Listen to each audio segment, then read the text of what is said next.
guys, welcome back to PT Breakfast Club. Gentlemen, good morning. We're all over the place now. I mean, Tony, you're in Ohio, Tony, right? Dave's in Florida. I'm in the great state of New Jersey. I'm in the southern tip of New Jersey, Atlantic City. Cape May? Atlantic City. Nice. Atlantic City, yeah. Close to it. And Dave is in Kissimmee. Kissimmee. Kissimmee. Yeah. All right. So what do we have on the agenda for today? Well, I think didn't you tip off you wanted to talk about ads? Like the last time we talked, Dave, I don't know if you saw this, but first of all, actually, Dave was out the other day and the Louvre got robbed. I can neither confirm nor deny. I'm not saying Dave robbed the Louvre. I'm saying those two things, correlation or causation. But we talked about the lift company. I guess they use one of those like boom lifts. And we talked about how that organization sort of like pivoted and was able to sort of get some press out of that by saying they released an ad of the crime scene and said, when you have to move fast. So it's a way to take advantage of those things. So are we talking about ads? Yeah, let's talk about ads. It's been a while. Dave is a huge fan. I'm still trying to crack the shell on how to run an effective ad. So while Jimmy's out, Dave, let me kind of fill you in. I shared the image, but we'll just discuss it. So I ran a organic post on Facebook. It was a photo. It was actually a photo of somebody in one of my Facebook groups.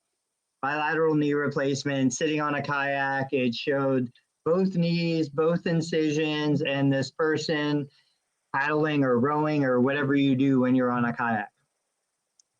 The organic photo hit 100,000 views in 24 hours, got about 100 comments in just as much time.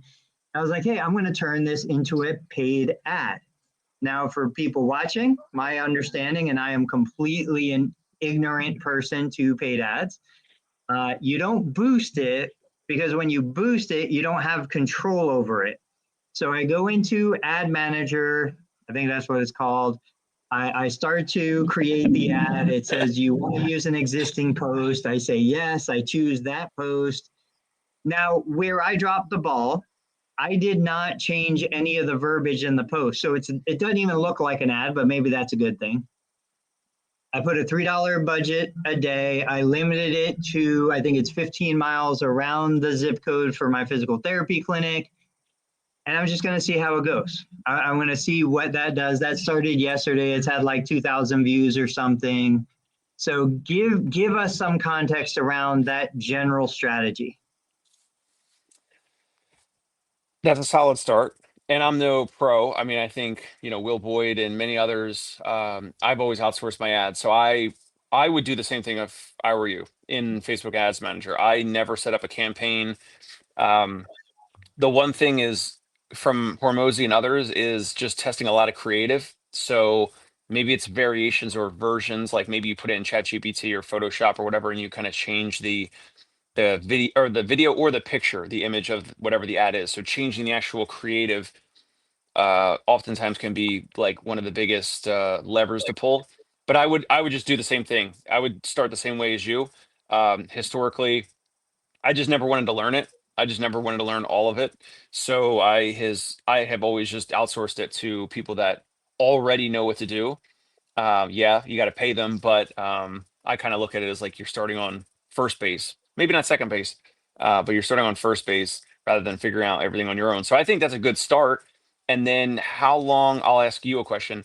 Are you looking to, run it for a couple days, couple weeks or something? And are you going to tweak it along the way? Do you have any ideas in terms of like tweaking it, optimizing it? Optimizing is kind of a jargony word, but obviously you want to, get more patients and leads from it and, have a lower cost per lead if possible. If you could wave a magic wand, but how do you plan on tracking it or modifying it as you're watching it?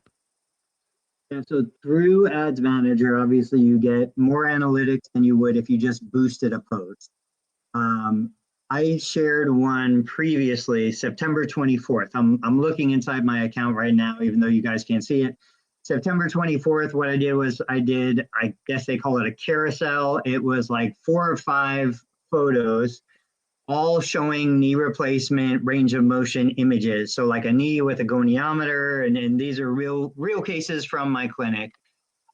So as an example, that one, it's been running $3 a day budget since September 24th, so a little over a month.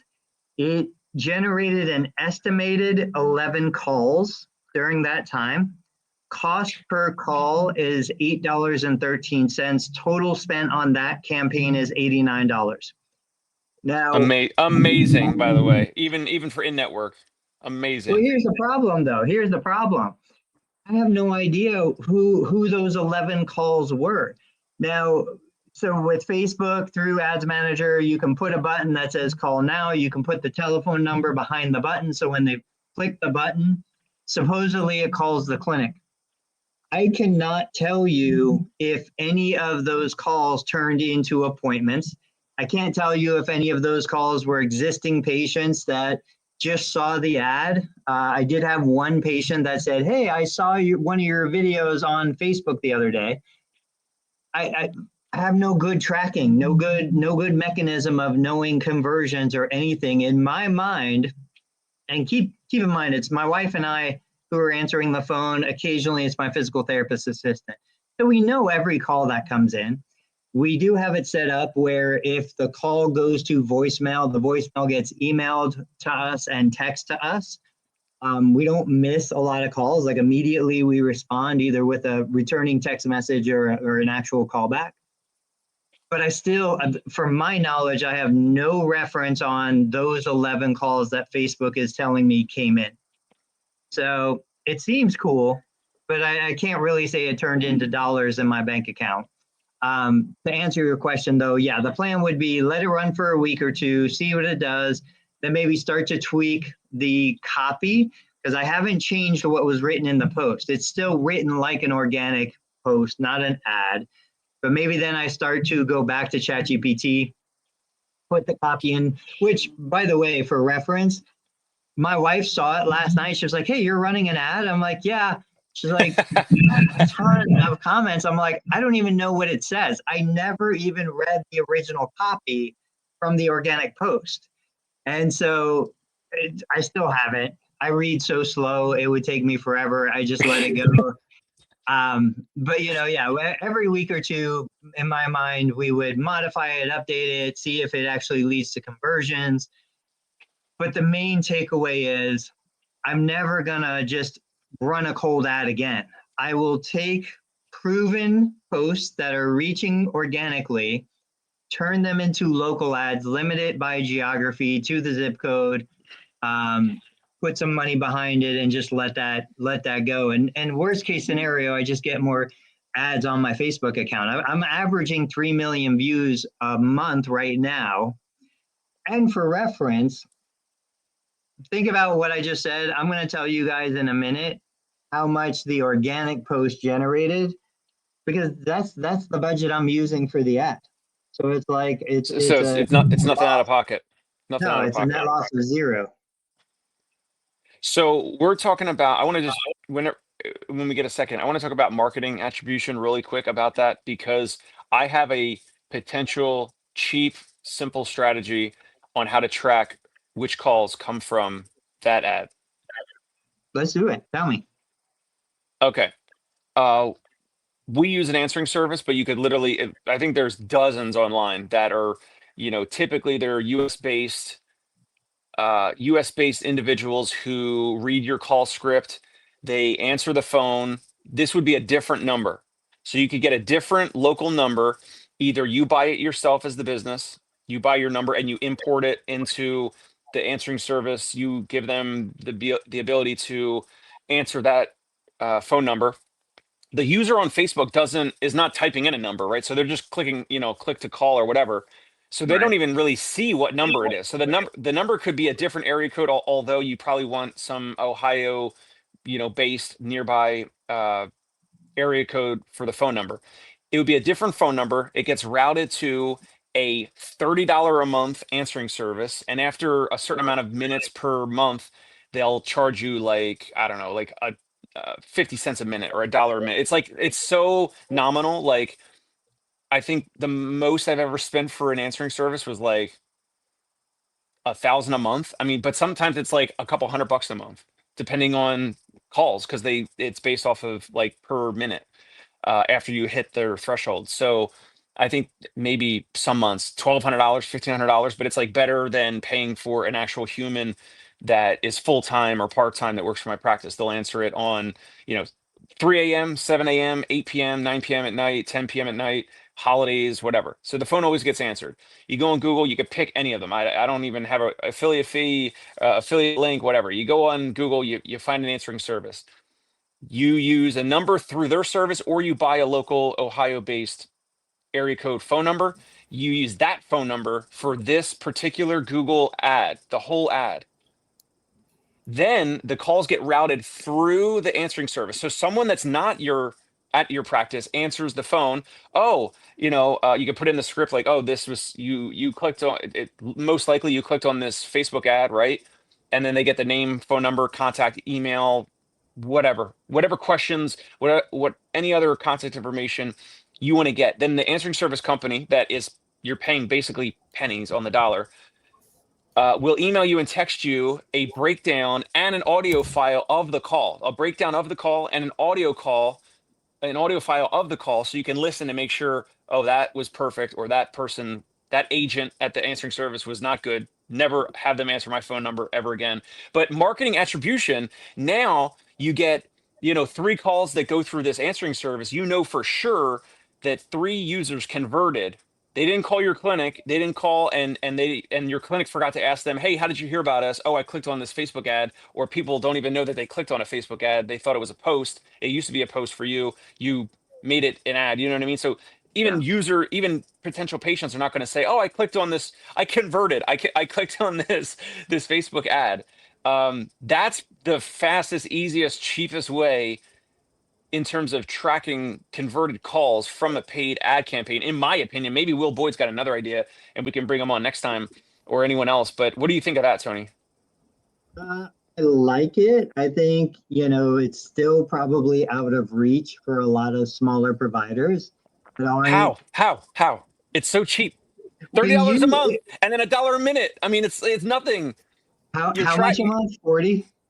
$30 a month. 30. Okay. Whatever. And then it's like $1 a minute after I don't know, 100 minutes or something like that. It's like nothing. Yeah, and I agree.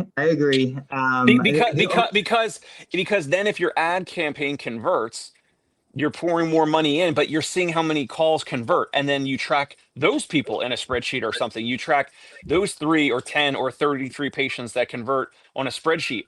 And then regardless of in-network insurance or out-of-network or self-pay or whatever, you're tracking how much those people spent, whether it's through in-network reimbursement, how much you're making as a practice.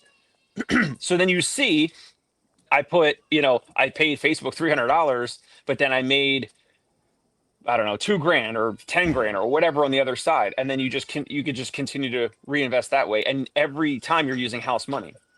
Yeah, I do think Go High Level and some of those, you can generate new phone numbers, tracking numbers, and do it like that. There's no doubt, like, you're right. We need to do that kind of thing. We need to track those kinds of analytics. I don't know. I mean, I talk to therapists every day and they're struggling to even get themselves to pay $10 a month for like an email campaign or something. I think it's more just the fear that you're going to do it and you're going to lose the money doing it. You're going to do it and it's a waste of time. It's the same thing that keeps people away from coming into physical therapy as a patient. I know I'm out of shape. I know I'm overweight. I know I feel like a lazy bum. I get home from work, And that's life. It all takes effort. It all takes effort. I think the mindset is I've already failed 100 times. I don't need to fail 101. I love what Dave's saying, but I just don't have the confidence anymore that it's going to work for me. Jimmy, great. Go get a job at the hospital. Yeah. It also feels like you're duct taping together solutions, which is stupid because, like, for such a robust platform, Facebook or this ad campaign, there should be an easier way, but I'm not sure that there is. Well, I don't know if you heard it. You might have been on the call. Like it's Facebook tells me you had 11 calls, 11 Right, but you people. want to know which ones. Which ones, and I don't even know, where they spam calls that they get. Like sometimes on the phone on my end, it says like potential spam or likely spam or whatever. We probably get 10 to 15 calls a day that we don't even answer because our caller ID says it's probably spam and I don't want to spend the time to do it. The biggest impact for me now, I don't need a human answering my phone. Like Dave, I think, wants a real human on the other side. The biggest impact for me was switching on, send me a transcription of the voicemail. I don't want to hear a voicemail. I want to read the voicemail and send it to me by text or email, like as soon as they hang up. That is massive. That is huge because I don't want to hear it. And I don't want to call you back and verbally talk to you again. I just want to say, if you're rescheduling, okay, come today at 3. Okay, we'll see you tomorrow at 2. Okay, I got your message, no problem. Catch you on Wednesday. Like, I want that rapid response because I could do that while I'm treating a patient on the clinic floor. I don't have to go and pick up the phone and talk. Yeah, Tony sounds like a 15-year-old kid in 2025. Just like, I don't want phone. Are you calling me? Why didn't you just text me? Like, that doesn't make any sense. Like, this is not for voices. This is not for voices. It's not if you're potentially in network and maybe the average per visit rate is low and the average plan of care is low. However, if you have people that spend $2,000 to $35,000 to $60,000 with you, oh man, baby, the phone is where it's at. The phone call is where it's at. You are right. Okay, I've got another little kind of related topic. I saw a post from somebody. I want to get your feedback, both of you guys. This person, new startup. I think it's a mobile therapist. I want to say it's an OT during neuro in-home visits.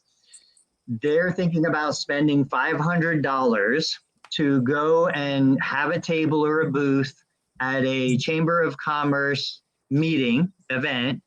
The person at the chamber said, we'll probably have 500 attendees. We're charging $500 for you to have a table, booth, whatever you want to call it. I shared my perspective, and I think it's pretty darn good. I want to hear what you guys think. Is this something somebody should do if they're just getting started, trying to build awareness, trying to connect with people? Yes, absolutely. If you have no reputation, assuming you're just starting, so you probably don't have the risk tolerance or the budget to do the paid ads that we're talking about, then yes, Jimmy said it before, you got to shake hands and kiss babies. You got to get out there, you got to show face, you got to, talk about the local sports, talk about the local pizza shop, the coffee shop. You got to go out there and you got to meet a bunch of people. And for some people, if you're an introvert and that drains your energy, well, that is just life. And so you got to get out there. You got to get out there and you got to meet all these folks. $500 for a table for however, let's say it's 2 to 4 hours, whatever. And there's potentially 500 people there. You could potentially, let's say you could have at least, you should be able to have conversations with at least 25 to 100 people, depending on how, aggressive you are. Collect their business cards. Send them an email. Hey, great to meet you this past weekend. Send a handwritten letter. Hey, great to, if you don't have if you're just starting out, you got to do all the stuff that doesn't scale. Jimmy? Yeah, agreed. But wait, let's go back again. So they're doing in-home neuro PT is what is? I think so. OT, but yeah, I think so. Yeah. I don't think it could hurt, right? Like you want to be around the people that are connected to other people. So this feels like a little bit higher up on the food chain. Originally, I was going to say no. I was like, you're not going to get any patients there. But as Dave pointed out, that's not the point. The point is to figure out who knows who, and who is important. It's who knows you and what do they know about you. If they meet you at a Chamber of Commerce event, people are there for. This is like why certain people. This is why executives join country clubs. This is the country club for the common man. Quick suggestion for this therapist, Tony. They lead off every conversation. They want to get the business card of all the people that they meet. and they get the business card of that local business owner, whatever the business is. And the therapist should ask them, this is what I would do. The therapist should ask them, hey, are you looking for more new business? Are you looking for more new customers? Are you looking for more clients? I mean, most of the time it's yes. Everyone wants more customers and clients. Who wouldn't? And so the therapist will try to ethically send business their way. Oh my, that's another shockingly simple thing to do, which is try to actually go out of your way to waste. I don't want to say waste, but spend some of your time and effort trying to send patients or send people you know in the community to their business. And that also will get your attention. That will get your name registered or re-registered back into their mind. Oh, I met so and so. Okay, data points. I met them at the Chamber of Commerce, the event, and now they're sending me, Tom to be, I don't know, a customer or a client or whatever the business is. So you want to collect as many of those data points as possible. Again, you have to do the stuff that scales up front. I think even if you can't send them business, the fact that you're asking them if that's possible and how you might be able to do that is, good enough. And because as soon as like, yeah, absolutely, we're of course we're accepting new business. Thank you so much for thinking of us. What do you do? Oh, tell me about what you do. And then you get to do you get a little 10 to 30-second pitch on I help local residents with maintaining their independence and freedom after a neurological condition or diagnosis or whatever. Right. I agree with everything you're saying. Just Except? I don't agree with the direction you're getting there. When I'm looking at something like this, I'm saying, okay, I've got $500. I've got $500 and let's say 4 hours, is this the best way to spend $500 and 4 hours? Am I going to have the most impact? Am I going to make the most reach? Am I going to connect with the right people? And is there something better? Because that's always what we're comparing. Is there something better I can do with $500 in 4 hours? Mm-hmm. I would approach this from, okay, I'm going to go to this event as an attendee, not as a booth person. I do the same strategy. There you go. I'm going to put the $500 in my own account, use it for ads, use it for something else. And what I'm going to do is I'm going to go to every single booth. Now, what I didn't tell you guys was they said there was going to be about 80 booths that were there. I would rather, who are the people that want to make connections? The people that paid $500 to have a booth. I'm going to go to those people, do exactly what you said. Hey, my name's Tony. I'm a therapist, an occupational therapist who goes to patients' homes. I'd love to hear more about your business. In the process, I'm going to tell you a little bit about my business. We're going to make some connections. I'm going to schedule a time to interview you to talk about your business. I'm going to share, related posts on my Facebook business page that has 0 subscribers, but it doesn't matter. And I'm going to systematically go through each of these booths. Jimmy and I did that when we went to PPS last year. We didn't get a booth. We just went around and talked to the people who had the booths. We made deeper connections. We recorded videos. We knew the companies. I think that's the best opportunity here. Like that's the arbitrage to approach this with. And then you take the $500 and maybe you use it to, okay, I'm going to interview Jimmy. Jimmy has a booth. I'm going to hear all about Athelas and what he's doing there. And then I'm going to put 100 of the 500 into pushing that content out to a local community. I think that's the best way to spend the time and the money. I love it. Okay. Yeah. There's a term for it. It's called suitcasing, right? Like, and people who do it are constantly on the lookout for people who run the conference, who are like, oh, you're here hanging out in the lobby. You could also be like a lobby cat. I'm hanging out in the lobby when everybody's like stepping out of the conference, right? And they're saying like, who is there? Oh yeah, are you here at the conference? Absolutely. I'm just, just can't be in there. Ran into some people doing that the last conference I'm at. I'm at a conference right now, and that's a thing. So I don't disagree with that strategy at all. Yeah, especially for somebody on a tight budget, somebody who doesn't have a big display and doesn't, and who isn't outgoing. I'm not outgoing. Jimmy is a natural at it. I'm going to hide into the background. I'm going to be looking down at the floor if I'm sitting behind a table. But if I'm the one coming up to the table, I don't have to do the heavy lifting. The person on the other side of the table has to do the heavy lifting. Problem is, my strategy, nobody's ever going to get a booth. Everybody's going to be attendee. Taking something that Dave mentioned, I ran this through ChatGPT because I don't know why we're not doing this more. Referencing local everything, local businesses, local sports teams, local social events. We're all in the business of local. Like, none of us have a national business. We're not looking for national customers. So when I run what Dave said through ChatGPT, and I'm like, hey, how do I leverage local ads, local organic? Basically said, make connections. Like where we are, there's a sandwich shop across the street. I should be going there every day, recording snippets of video in the sandwich shop saying, hey guys, Tony Maritato, licensed physical therapist. I'm here at Clubhouse Bar and Grill in Monroe, Ohio. I was just thinking about a case I saw this morning in my physical therapy clinic across the street, and like, give Clubhouse a shout out, give Kid Coffee down the street a shout out, give the Monroe Hornets sports team a shout out. And in the process, what ChatGPT says is it just helps the algorithm understand and localize where you are, what you do, what's important to you. So right now it's October 30th. Everybody who's going to do a turkey trot knows they're going to do a turkey trot. We should all be talking about the local turkey trot, and creating content about the Thanksgiving turkey trot coming up. Are you guys thinking about any of that stuff, doing any of that stuff? See somebody doing it well. Bo's here. He probably does it. I see people do it well, and they sell solar panels. So what they do is the first 5 or 10 seconds, not even 5 or 10 seconds, it's the guy in the polo shirt, right, walking through the nice sunny day in the background. Hey, Hudson Valley, because that's where I live.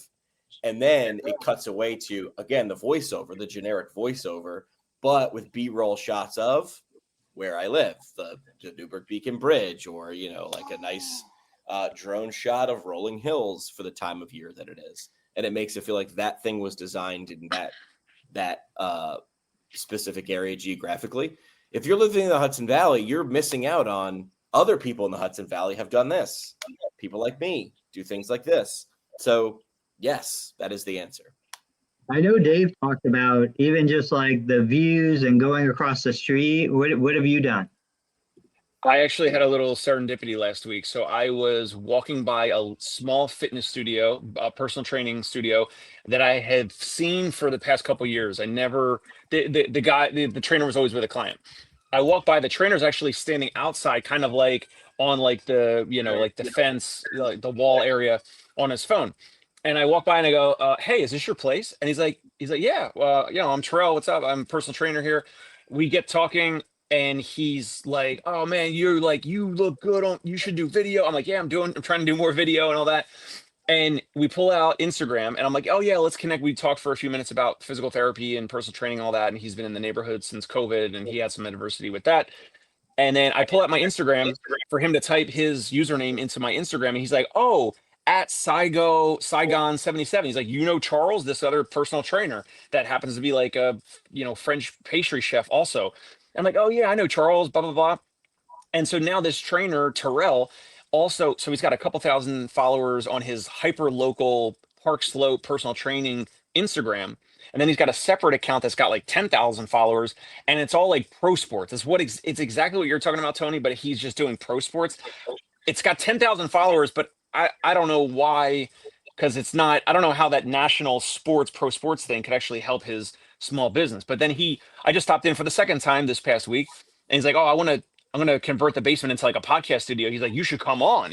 And he's got no idea. Like, we didn't even talk that I do shows and podcasts and all that. And so I'm curious as to your thoughts for him. If he's doing national, like he does, he talks about the Lakers and MLB right now with the World Series and pro sports and all that.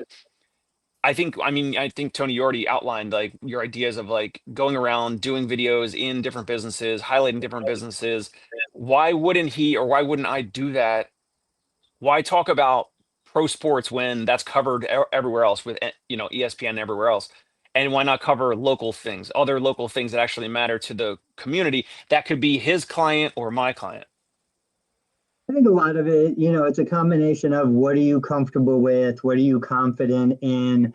Maybe that topic for him, like that's totally out of my comfort zone. I make fun of myself all the time in the clinic because my wife is the pro sports fanatic. I have no idea. Like I don't care about any of it.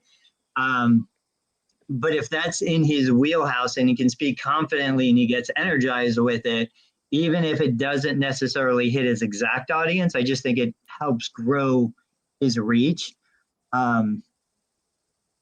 Jimmy, any thoughts on that? Who do you want to compete with? You decide. But if you're really passionate about national sports, do it, right? But understand now you're competing against ESPN. Except even if you talk about local stuff, you're still competing against ESPN or any other big platform for people's attention. Who said it? I'll have to look it up. But some celebrity was essentially saying, this was years ago, they're coming for every second of your attention every single day. And he meant everybody. They're coming for your attention every single day, right? Like you've got Alexa devices that can now display video that are just sitting there, right? And they're just constantly swiping through stories until it hopefully shows you something you want to double click on. We've got these stupid things in our ears that I've got in my ears right now all the time. There's 1,000,001 podcasts. I mean, I was looked at like I was ridiculous 10 years ago for doing a podcast about physical therapy. And now I would love to know the number of shows hosted by physical therapists or for physical therapy. Do you know what I mean? Like a physical therapist hosting a show for patients is one thing. A physical therapist or someone hosting a show for the profession, that's internal. That's like a water cooler talk podcast. It was ridiculous. And I was saying back then, it's just what we did around campfires at scale. It's able to leave the campfire. So I don't know, man. As much as I would say discourage, like, listen, you're never going to beat Stephen A. Smith and ESPN. They've got too much of a stronghold. You don't have to. Because my question would always be, what's your purpose of doing it? If it's to make $1 million, I would say that's probably a bad idea, right? Unless you're willing to triple down and go all in. I follow some ridiculous people. I got 2 guys I follow on Instagram that talk all the time, and all they do is show you how to buy cars better. One guy's like a car broker. The other guy was a car salesman for like 15 years. And I'm not even in the market for a car anymore. I just find their content interesting. Do I listen to it for hours? No. But those 15 or 45 or 62 seconds tend to add up over time in a year. And you can create a business on those things. Let me show you guys. I had teased last Tuesday. I said, hey, this might be a regular segment. It works for me. I want to just run through real quick the 4 main platforms, show you where my accounts are at right now. Just to show you kind of under the hood a little bit. Let me put this up on the screen. We'll start with Facebook business page.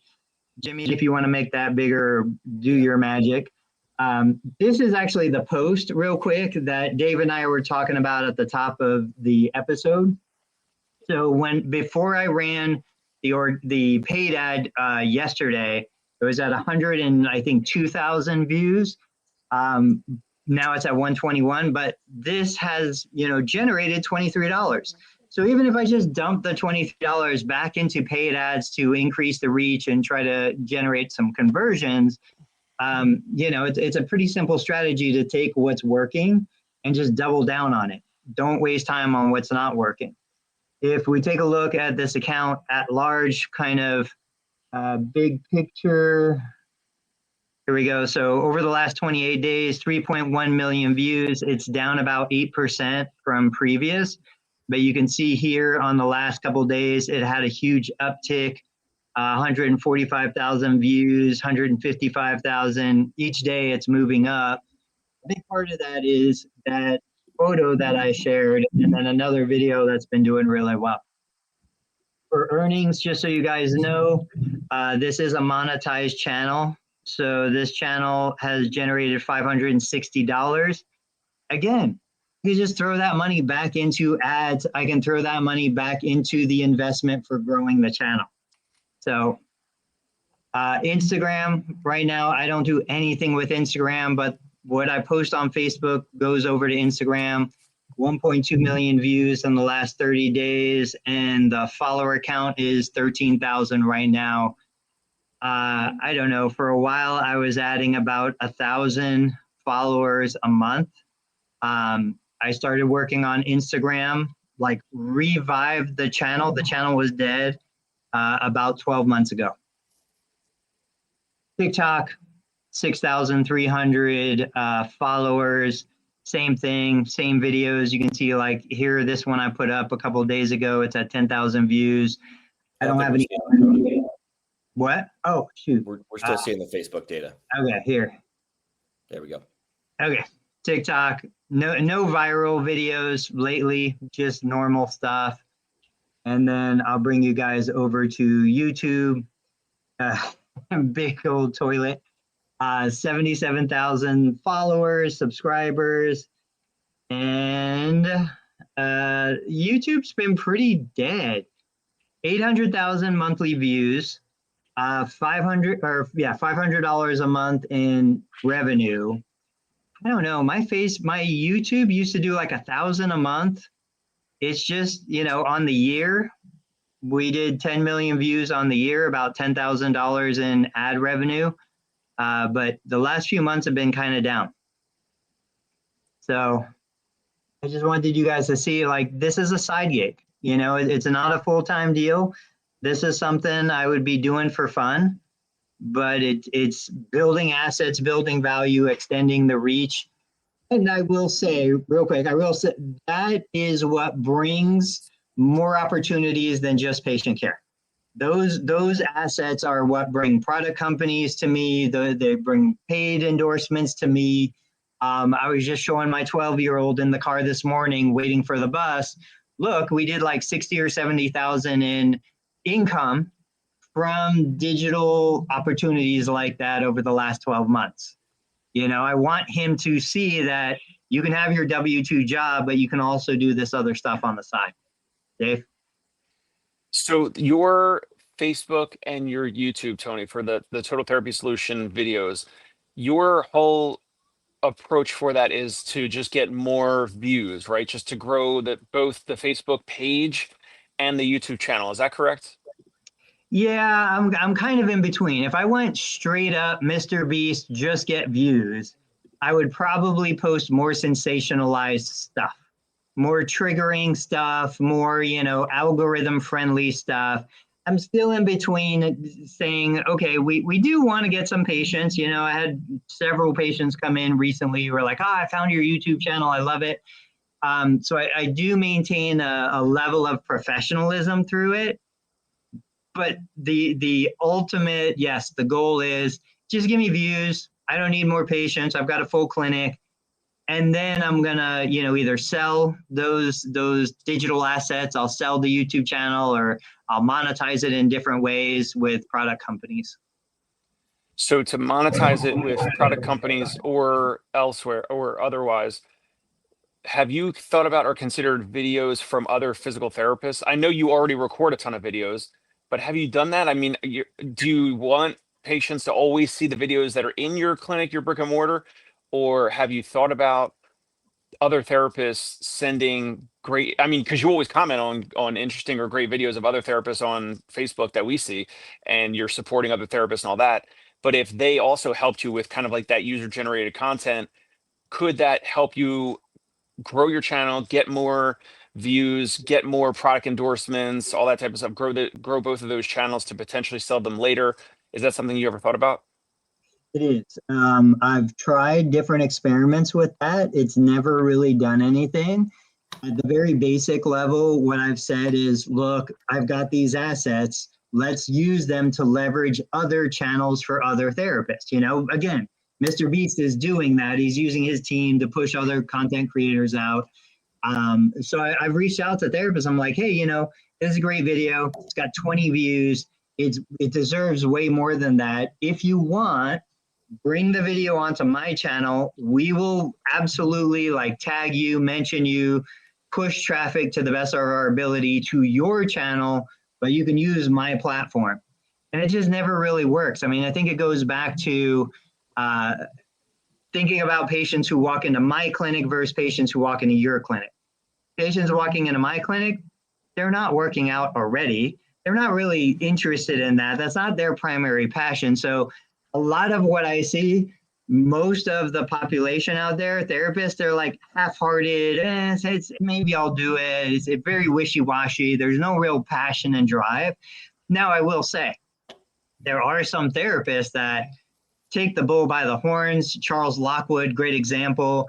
He came to my live event months ago, maybe a year ago, and like he's blown the doors off of creating relationships with content companies, building his own content, marketing products. His videos are 100 times better than mine, you know, and he started like a year ago.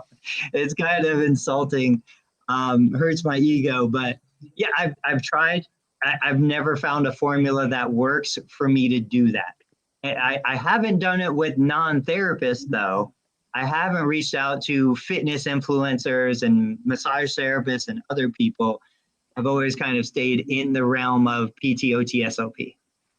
Because I know you and I, we've heard therapists say, oh, I tried to interview, I try to ask these other local physicians and surgeons and orthos and other, you know, influencers in their local community. And then they always ask how many followers or views or whatever does your channel get?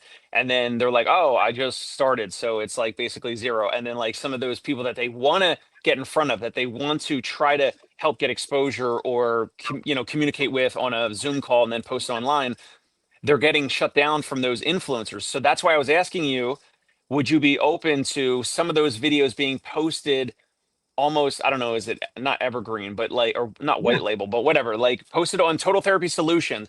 I could potentially say to these big ego physicians in New York City, hey, you know, we're going to get this posted on this account that does 10 million views a year.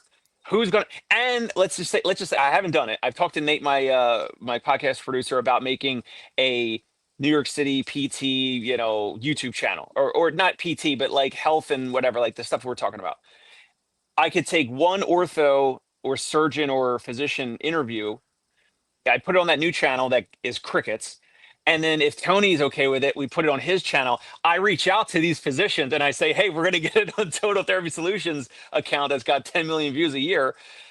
And at the same time, it also gets posted on my account while in the background, I'm building up my YouTube channel, and they get the front end aesthetics of them being in front of your gigantic audience. Pros or cons with that? Any issues? I love it. Hang on, Jimmy. I'm pulling this up because this comment from David Ruin is more for Dave Kittle. You should do an offshoot of MTV Cribs where you travel the country, visit clinics. So Dave Kittle should do it in the crib. We're doing physio cribs today. We're in Manhattan. We're in Brooklyn. The problem, David, is the best cribs are people that don't have any incentive to show their private space, and the private spaces are unbelievable, beyond words, beyond means, almost in New York City. There's always an incentive to show off your crib. It's called ego. I mean, you've got it, you show it off. No, there might not be a direct incentive for them to show it off to you, but if you give them the right incentive, this is simple but not easy. Noah Keegan, I think it is, from AppSumo. You know, he goes to wealthy individuals, knocks on their door, asks them how they became wealthy, and some of them will invite him in. He got a private flight on a jet doing something like that. That was awesome. What David was saying was going into clinics. I can't imagine. Jimmy and I have talked about this 100 times, David. You're right. We should do it. Danny Mata's doing it. You know, and he's doing a great job with it. He's making these clinics look amazing. We need more of this. Mike Chua, I want to go down to Tennessee and I want to highlight Mike Chua and the growth that he's had with his. I know you were talking about clinics. I want Dave Kittle to show houses. But Dave, to your point, Kittle, I love that. I think more of us should be doing that. Like, there have been times where I will send a message to a product company and I'll say, hey, I don't want that treadmill, but Jeremiah is a content creator. He's a licensed physical therapist. He puts out videos every week. You should connect with Jeremiah. if you send Jeremiah that treadmill, I will post Jeremiah's video on my channel. So I'll make sure you get the reach for the video of the treadmill, but Jeremiah is a better option for that product, and then I'll connect Jeremiah with the product company to try and marry that. Hey, I'm totally happy to share because look, I need content. I don't post as much. I want to do it. That idea is also for me. I want to do that because then I can reach out to these big ego physicians. You're gonna pay to get a video on my channel. Jeremiah gets it for free. No, yeah, I'll totally. pay whatever. I'll pay whatever, Tony. What's Scott saying? Yeah, NewFit does it. NewFit does another like really great job. I'm gonna pull Scott's comment up there. Something similar went to that NewFit. You're right. I totally forgot about that. I did. I went up to Coldwater. It was an amazing experience. We showed the owner's clinic. We showed their other location where they focused on sports performance. I mean, it was amazing. And so, but NewFit, the company, separate from me, they will also have a series like this where they go out and they highlight like trainers and coaches and people that are using their equipment. Very cool stuff. I mean, it's unlimited on what we can do. Well, there just has to be an ROI, right? So like Danny Matta at PT Biz is doing that because he's doing it with his customer client practice owners that are already paying him for his mastermind or his courses or coaching or whatever. And NewFit does it. NewFit's like, hey, come on down to our clinic in Austin, Texas, because they're like, we're already here. Like we don't have to move or travel or do anything. And then practice owners go down there and kind of learn their technology, but their setup and protocols or whatever, treatments. But then NewFit selling them the NewFit, which is what, 18 20 grand, something like that. Yeah. That's the thing. So if you look at that again, I think we as clinicians, as therapists, especially small private practice owners, we look at 100,000. You were talking about $40 a month, and that's out of most budgets, honestly. We look at $100,000 and we're like, oh my gosh, I can't even fathom. You talk about spending thousands of dollars on ads, and it's just, might as well speak a different language when we're talking to most small private practice owners, somebody under $1 million a year in revenue. When I reach out to Vosic is a company I've been doing a ton of work with, or I reach out to another company. I just said no to somebody because I said, look, you want me to sign a year commitment. You want all of these non-disclosure agreements. This is way outside of my comfort zone. They were going to offer me $5,000 to $10,000 just for the consulting, not talking about what they were going to pay on the content creation side of things. Like smaller therapists that focus on therapy, I don't think they understand the budgets. When you go into Amazon and you look at the campaigns that are available for me to say, hey, I'm going to promote this product, QB. Everybody knows QB, the little underdesk elliptical protein. They just launched the budget. They probably put $500,000 as the available budget for this campaign. They're paying 10 or 15% commissions on every QB that gets sold through my affiliate link. I shared a post yesterday. I think I sold 5 or 6 in the last week or two. These are real dollars. Like it's making an impact on my family's livelihood right now, just doing this kind of stuff. But I think it's too hidden from too many therapists. They don't understand the opportunities. Jimmy, you're silent. Let's go. Yeah, I think if the average person watches the average clinician, there's a lot to choose from, and it could seem overwhelming. I've said this before. The goal would be to pick 1 or 2 things that you like doing and can do consistently that would also bring results. If you're a content creator, and actually I would venture anybody with one of these things is one of those things, whether you like to be or not, whether you're doing it at scale or not, you are, but figure out what type you like doing. In fact, I would say there's less content. There's a smaller portion of the population who aren't you have to actually go out of your way to not be a content creator, because if you're sharing something, you are. So decide what you like to do and figure out what you can do at scale and who you want to do it for. So Jeremy Sutton, he just said, he's a Jeremiah. He's not the one I was talking about, but he'll take a portable sauna or ice bath. Last night, I hate Instagram Messenger, but occasionally I go in and try to read the messages. I had an offer for a red light sleeping bag. It's a $1,500 product. They wanted to send me one. I replied to the company just to say, hey, is this one of the ones on Amazon? Because I don't even want to mess with it if it's not on Amazon. But like that would be a perfect example. I had asked in one of my groups, who's the red light guy? I'm blanking out. I think Eric Dave Kittle, Broadworth. you interviewed Eric him. Broadworth.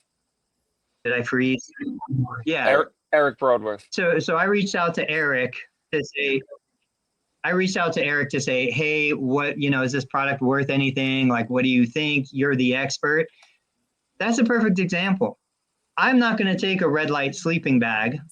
I'll send it to Jeremy Sutton. Let Jeremy create the content for it.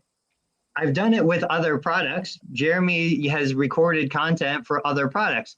Let him record the content. I'll share it on my channel. He can make the affiliate commission on it, which a 10 or 20% commission on an $800 to $1,500 product is a pretty nice little payday. And then it gives him an excuse to make more awesome content. Love it. Sorry, I know the internet. Put up.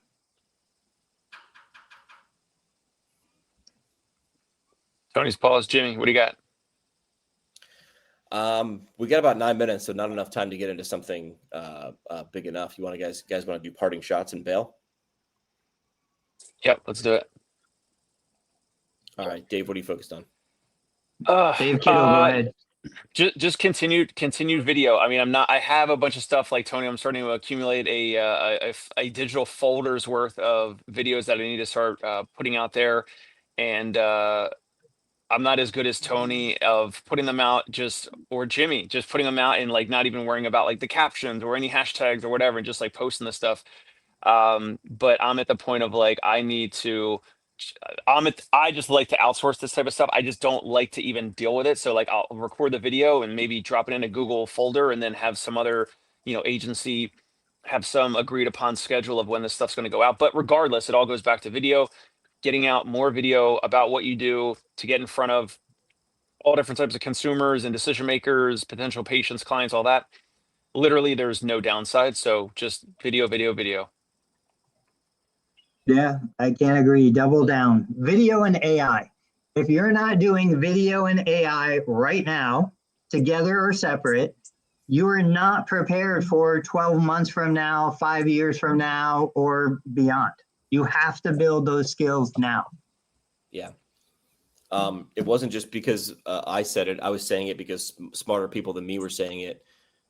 Media companies used to have IT departments, and now IT companies have media divisions, and furniture companies have media divisions, or you're third partying this to a media company. Like, this is now the floor. Like, creating content was really cute and neat, and that's interesting a couple of years ago, but it's not anymore. Like, if you're not doing it, this is how people decide if you exist. If you ask someone who isn't creating content, I swear to God, man, that's whole phrase, like it makes me nauseous. I'm a content creator. Like, I don't know, man. I was creating content since 1997. But if you're not creating it, this is how people understand, do you even exist anymore? If they don't see or hear from you in 6 months, people are probably looking at each other and like, are they still in business? I haven't heard from them in a while. That is how you remain top of mind. I'm very sorry if you don't like it. That's okay. But this is how the world is paying attention. This is how people exist. You're either doing it. This goes back to my first day when I took public relations in undergrad. You're either doing public relations well, or you are doing it poorly. You are never not doing it. So you are either creating content or you are doing it poorly. You're not creating. I just decided not to create content. There are some people that will push back saying this, this is an always or never situation.